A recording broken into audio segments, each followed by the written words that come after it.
Hi everyone, welcome to my channel. चलते हैं हम चैप्टर नंबर 4 की तरफ। हमने 3 चैप्टर कर लिए हैं जो कि 6 की एनसीईआरटी है, 6 क्लास की हिस्ट्री के।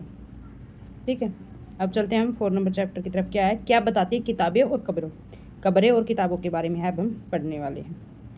चलते हैं। प्राचीन ग्रंथ वेदों के बारे में। वेद शब्द का अर्थ मतलब शाब्दिक अर्थ क्या है भाई? ज्ञान, वेदों का संकलन, कर्षण, वेदपायन, वेद व्यास ने किया। ठीक है, वेद 4 प्रकार के हैं। कौन कौन से हैं?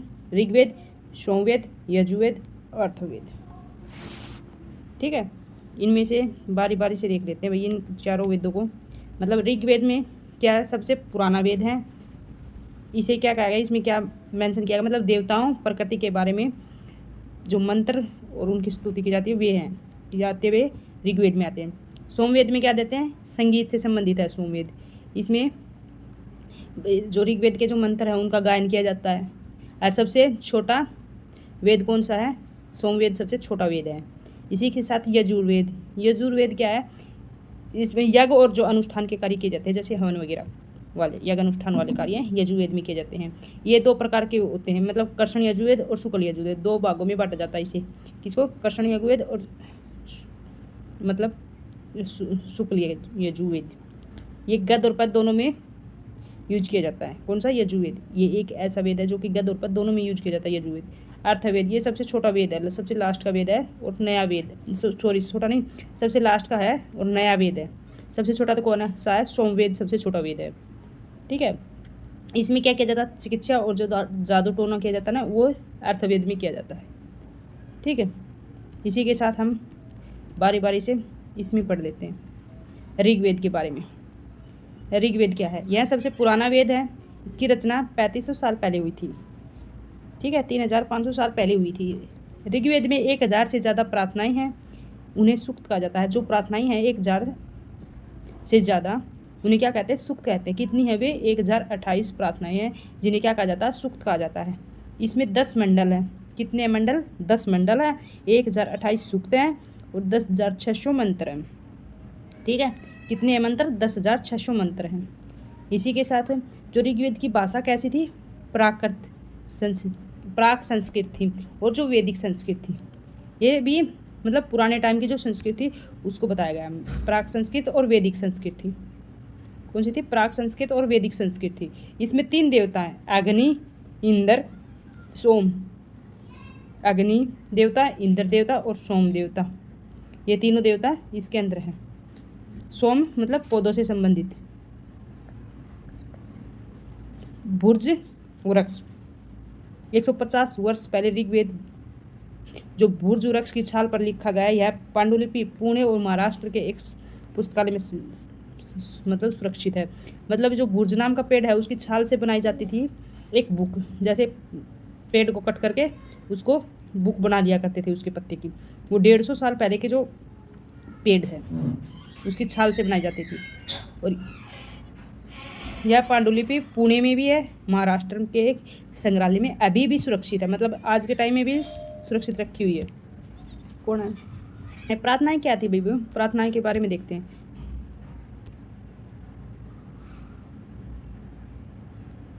प्रार्थनाएं ऋग्वेद में मवेशियों, खासकर पुत्रों और घोड़ों की प्राप्ति, रथ खींचने के लिए, लड़ाइयों के लिए अनेक प्रार्थनाएं लिखी गई थी। मतलब जो लड़ाई जीतते थे उनके लिए अलग अलग प्रार्थनाएं, प्रस्तुतियाँ ये लिखी जाती थी ना उस टाइम पे, वे थे। ऋग्वेद में अनेक नदियों का भी जिक्र किया गया है। किसका? नदियों का। नदी कौन कौन सी थी भाई? वे व्यास थी, सतलुज थी, सरस्वती, सिंधु और गंगा। और यमुना का बस एक बार ही जिक्र है। कौन सी का? यमुना नदी का ओनली एक बार ही जिक्र किया गया है। किसमें? ऋग्वेद में। उससे पहले व्यास, सतलुज, सरस्वती, सिंधु और गंगा नदी का जिक्र किया गया है।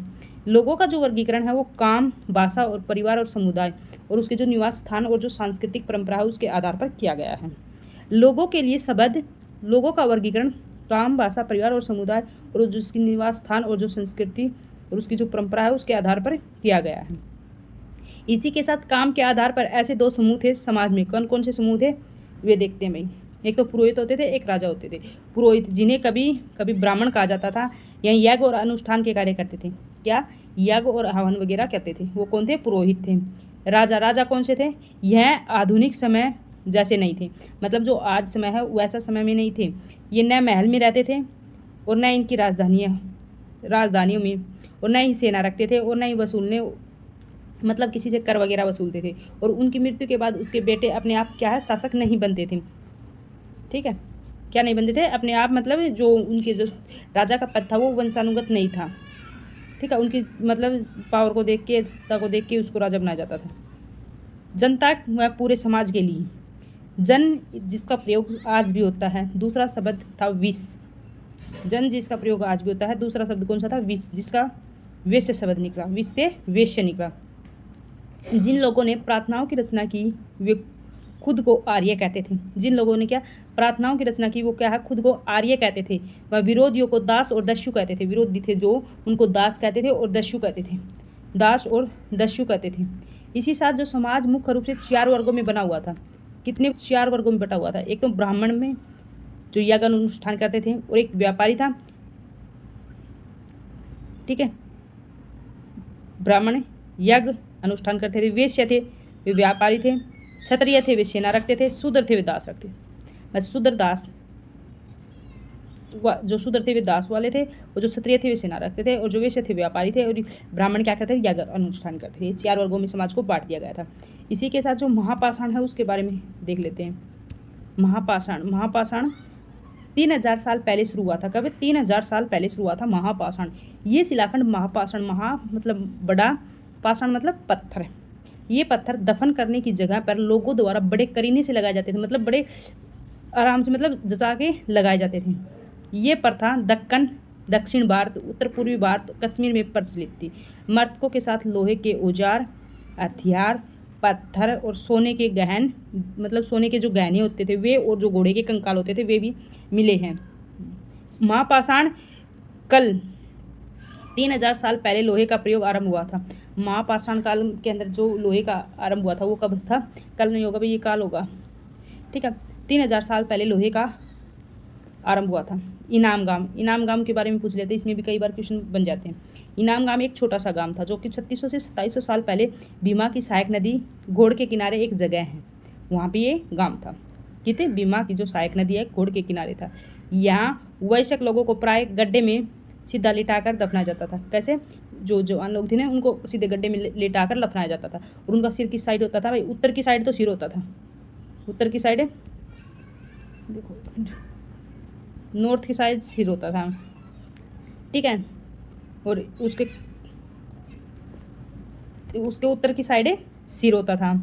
कई बार उन्हें घर के अंदर ही दफना दिया जाता था। खाना खाने और पानी पीने के बर्तन भी उत्सव के साथ क्या है, रख दिए जाते थे। इनाम गांव में जो पुरातत्वविदों को गेहूं, चावल, दाल, बाजरा, मटर और तिल के बीज मिले।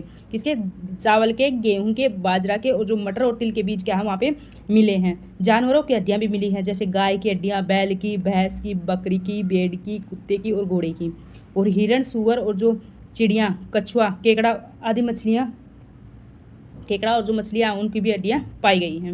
मतलब इसमें क्या था, जो इनाम गांव में जो लोग थे वो जो डेड बॉडी को दफनाते थे तो वो क्या करते थे, नॉर्थ की साइड तो सिर करते थे। ये उनका सिर होगा भाई, ड्राइंग ऐसी है, ऐसे दफनाते थे नॉर्थ, और साउथ की साइड इनके पैर होते थे। ठीक है, और इसी के साथ में क्या है, उसको खाने के लिए कुछ रख देते थे। मतलब और तो क्या भाई, जो उसके वो थे क्या, लोहे के औजार भी रखते थे, इसके साथ में खाने की चीज़ें भी रखते थे, और उसी के साथ में ये मतलब जो पहनते थे ना उसी हिसाब से ज्वेलरी वगैरह रखते थे। ठीक है, इसी तरह इनको मतलब वो खाने के लिए भी रख लेते थे। सुअर जैसे, इसी के साथ में जो भेड़ भी रखते थे, बकरी भी, ऐसे इनकी हड्डियाँ भी मिली। मतलब ये पालतू पशु ये रखते थे, ये तो पालतू पशु रखते थे। और उसके साथ में एक लोहे का औजार रखा जाता था, और उसी के साथ में कुछ खाने का और पानी पीने का भी रखा जाता था। उसको ये अंधविश्वास, उन लोगों की ये अंधविश्वास था कि ये जैसे ही इसको भूख प्यास लगेगी ना तब ये उठ के अपने आप खा पी लेगा। ठीक है, चलो हमारा चैप्टर इतना ही था। इसके बाद में हम करेंगे कल 5th नंबर चैप्टर की तरफ है। तब तक के लिए बाय।